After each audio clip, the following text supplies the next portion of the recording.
Hello and welcome. I'm the Reverend Dee Dee Freeman. Thank you for joining me this morning as I share my thoughts with you around the concept of the Age of Aquarius.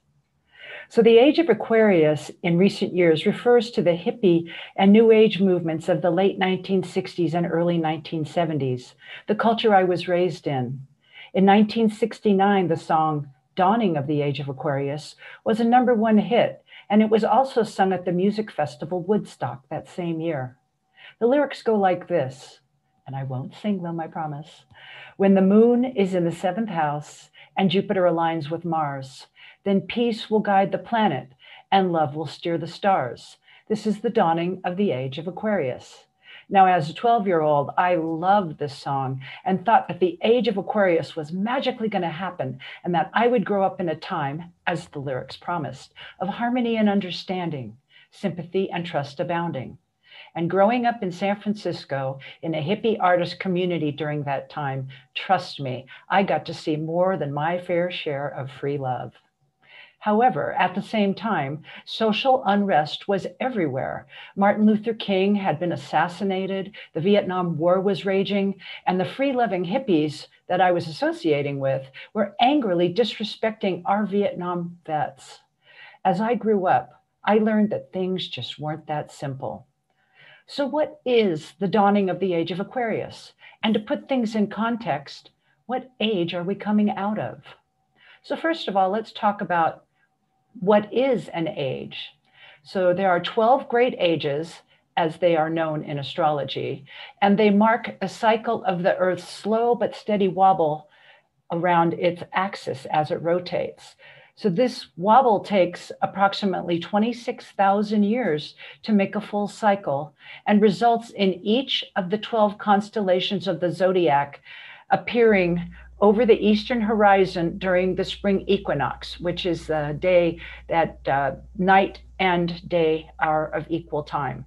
And each constellation appears for a period of 2,200 years. This cycle was visible and known to our ancestors, and they built structures to track this and other changes in the stars. The great ages move slowly backwards through the zodiac, and we are currently transitioning from the age of Pisces, the last of the 12 great signs, to the age of Aquarius, beginning a new 26,000-year cycle. These divisions between the astrological cycles or great ages are not exact, however, and seem to overlap at times. While astronomers calculate the constellation of Aquarius appearing over the eastern horizon in another 100 years or so, astrologers feel that there are many metaphoric signs that we have already entered the age of Aquarius. So a little background here to put everything in context. A little more than 11,000 years ago, our planet was experiencing global warming and the glaciers were beginning to thaw. At that time, humankind coexisted with nature and the natural world as nomadic hunter-gatherers who used simple stone tools and were wild in the best sense of the word, completely engaged in the wilderness. We were much more in tune with the environment in the same instinctual way that animals are. And some anthropologists go so far as to speculate that humans back then communicated not so much with words, but telepathically, like the Australian Aboriginals, African Bushmen, and other indigenous people of the world still do today. Humans had a connection with the spirit realm as a matter of survival. I'd like to point out that this connection is also referred to as shamanism, one of the oldest forms of spirituality and mediumship.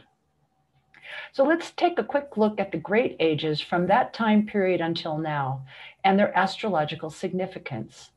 So first, at that time, it was the age of Cancer, which started about 11,000 years ago and lasted for approximately 2,200 years.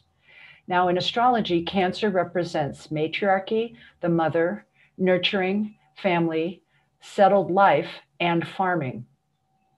And as the glaciers receded, humans evolved beyond coexisting with nature as hunter-gatherers. We ceased our nomadic lifestyle, started to build houses and settlements, and began manipulating nature in the form of farming. It was a matriarchal society, meaning women were in charge, and figurines of a voluptuous mother goddess from this age have been found all over Europe and Asia. Humans maintained their strong connection with the spirit realm and continued to rely on intuition and instincts. Following the age of Cancer was the age of Gemini, the twins, and that was about 86,000 years ago. And astrologically speaking, Gemini represents logic, reason, intellect, communication, trade, and networking. The matriarchal settlements grew larger, and cultures based on the exchange of goods and information appeared. Humans developed writing, and our first written records date from this time period. As the reasoning and logic ability of humans became more pronounced, our collective psychic abilities began to diminish. Next came the age of Taurus, the bull, and this constellation of Taurus appeared over the eastern horizon at the spring equinox about 6,400 years ago and remained there for about 2,200 years. Astrologically speaking, Taurus represents the material world and the enjoyment of the five physical senses. And again, to put things in context, both the age of Gemini and Taurus are also referred to as the Bronze Age. So matriarchy continued to be the guiding force, but toward the end of this age, it slowly began to be replaced by patriarchy, where men were in charge. Skills including clay pot making, weaving, and bronze metalwork were developed and refined. Settlements became cities, supported by the continual improvements in agricultural methods, and massive structures, including pyramids and mounds, were being built all around the planet. With advanced knowledge and understanding of the material world, human manipulation and outright domination of nature became the norm, while our collective ability to perceive the spiritual realms was lost. It's also interesting to note that in the age of Taurus, bull and cow worshiping cults began to form in many places, including India, Assyria, Egypt, and Crete. So when Moses descended from the mountain with the 10 Commandments, some of his people were worshiping a golden male calf. Moses instructed that those worshipers be killed and the golden calf destroyed. This symbolically represents Moses killing the bull and ending the age of Taurus. Now, please keep in mind that we are looking at the ages from an astrological, symbolic perspective, not anywhere in the literal sense. And after the age of Taurus came the age of Aries, the ram, which started about 4,000 years ago. And in astrological terms, Aries represents patriarchy, masculinity, war, and the martial arts. In fact, the word martial comes from the word Mars. The age of Aries is also known as the Iron Age, and it was the time of Abraham and Moses, the Old Testament, and Judaism, and the law of an eye for an eye and a tooth for a tooth. Patriarchy, again, men being in charge, replaced matriarchy as engineering, mathematics, and logic developed, and iron was worked into swords, replacing the bronze swords of the previous age of Taurus. Iron weapons gave rise to the great military cultures of the Egyptians, Jews, Persians, Greeks, and the Romans. And history from that age of Aries gives us stories of mighty male heroes, among them Abraham, Moses, Spartacus, and Alexander the Great. It's interesting to note that many of these cultures also worshiped the ram or used sheep as a religious sacrifice. So when Jesus, the Lamb of God, was sacrificed on the cross, it indicated the symbolic end of the age of Aries and the beginning of the age of Pisces. So we are currently in the age of Pisces now, at the end of it, and it began 2,000 years ago and will officially end in another 100 years as the constellation of Aquarius rises over the eastern horizon. Pisces represents compassion, sacrifice for an ideal or for others, emotion over logic, and duality. It was a time of Jesus, the New Testament, and Christianity, and also the golden rule, do unto others as you would have them do unto you, which replaced the Old Testament eye for an eye way of thinking. And at that same time, Gnosticism, from which Western mystery traditions such as the Kabbalah and Freemasonry evolved. Gnosticism comes from the word gnosis, which means knowledge. And that Gnosticism arose out of Judaism and Christianity. Gnosticism is a collection of religious ideas and methods that emphasize personal spiritual knowledge over the orthodox teachings, traditions and authority of the Christian Church. Most Gnostic texts do not deal with the dual concepts of sin and repentance, but rather with the dual concepts of illusion and enlightenment. An example of Gnostic writings is the Gospel of Thomas, which, by the way, is not included in most Bibles. Sad to say, by the 2nd century, the Church Fathers denounced this way of thinking as heresy, and it went underground to avoid persecution. This religious persecution eventually became the Great Inquisition. Now let's get back to Jesus. Jesus had the temperament and many of the personality traits of a Pisces. Moreover, the 12 apostles were called the fishers of men. Early Christians called themselves little fishes, and a code word for Jesus was the Greek word for fish, ichthys. The image associated with Pisces is two fish swimming in opposite directions, and the duality of this, and that's the duality the sign represents. Examples of this duality are female and male, light and dark, right and wrong, us and them.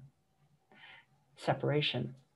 The age of Pisces was an age of suffering and martyrdom, another Pisces characteristic, yet it also introduced compassion, turning the other cheek, and being kind rather than cruel.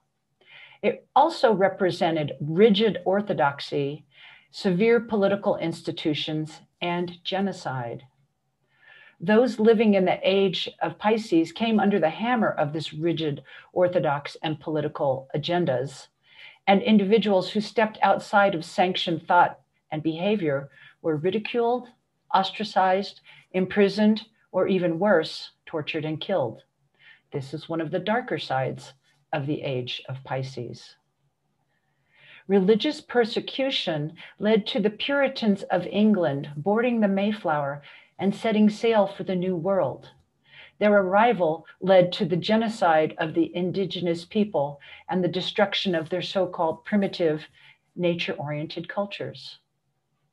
Eventually, our founding fathers, most of who were Freemasons, formed the constitution and government of what is arguably the greatest democracy the world has known, our United States of America. So the age of Pisces was not only about compassion and selfless service, it also represents fear, intolerance, and prejudice based on emotion. In much the same way, the age of Aquarius is not going to be consisting solely of noble humanitarianism.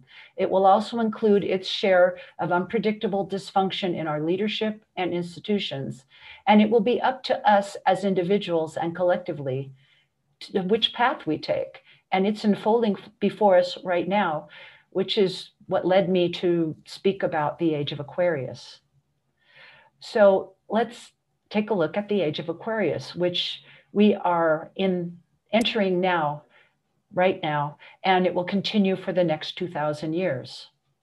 So astrologically speaking, Aquarius represents reason, electricity, science, technology, spirituality, humanism, interconnectedness, and eccentricity. So there's light and dark, there's duality in all of these signs, and they play themselves out in the ages that they represent. So as the constellation of Aquarius began dawning on the spring equinox 200 years ago, the world has in many places become industrialized and now highly technological. Not surprising, since Aquarius rules science. So the positive aspect of Aquarius in science is science being used to give us freedom to enjoy our individuality and pursue spiritual growth, rather than toil endlessly for survival. The shadow side of Aquarius in science is science being used destructively, such as nuclear weapons, industries that pollute the environment, and the list goes on. The prevailing materialist view that humans are just machines, consciousness is a product of the brain, and there is no purpose for our existence is also an aspect of Aquarius. However, quantum physics has proven that the spiritual nature of reality and the interconnectedness of all things, the opposite side of science represented by Aquarius. And I personally believe that as the age of Aquarius progresses, slowly but surely, we will reestablish our connection with the intelligence of the universe via our innate intuitive psychic senses. Now, in his recent talk, our fellow Celebrate Life person, James Bay, quoted a diary entry by one of the founders of modern spiritualism, Andrew Jackson Davis, on March 31st, 1848. He wrote, "About daylight this morning, a warm breath passed over my face, and I heard a voice, tender and strong, saying, 'Brother, the good work has begun. Behold, a living demonstration is born.'" And this was referring to the spirit of Charles Rosna communicating with the Fox sisters, which had just happened hundreds of miles away. This communication marked the beginning of modern spiritualism, a reawakening of humanity's latent abilities to perceive the spiritual realm. In my mind, these are also very strong signs that we have indeed entered the age of Aquarius. This age also brings an expectation of entering into a period of group consciousness. So let's fast forward to the early 20th century and to the thoughts of Theosophist Alice Bailey, who coined the term New Age in reference to the age of Aquarius. She predicted a time when humanity would experience a sense of unity with all and prioritize the group over the individual. In 1945, at the end of World War II, she channeled the Great Invocation, which is about restoring the plan of love and light on earth by reconnecting the collective human mind with the mind of God. So, how can we become a part of restoring this plan of love and light on earth? Well, in my mind, it would be by realizing that we are all connected and becoming the change we wish to see in the world. If we want a world filled with love and light, we must fill ourselves with love and light.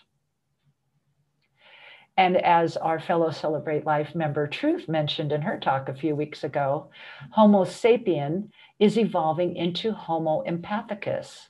We as humans are evolving in our consciousness from thinking to feeling, from material to spiritual.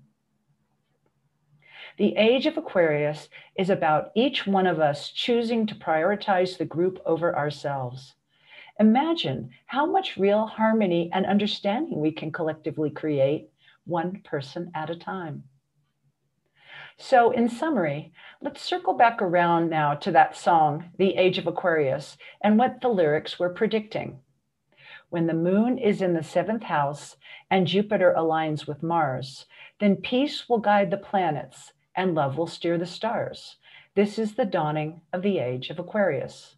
It also goes on to speak about harmony and understanding, sympathy and trust abounding. However, I know from astronomy that Jupiter and Mars actually line up regularly, yet we're still waiting for something magically to happen. But rather than thinking of those lyrics as a prediction the way I did as a child, I now think of them as a metaphoric call to action, a call to humanity to align our inner world of spirit with our outer world of the material, the tangible, that manifests in response to our thoughts. The age of Aquarius is being about becoming the change we wish to see in our world by choosing harmony and understanding, sympathy and trust in our thoughts, words, and deeds.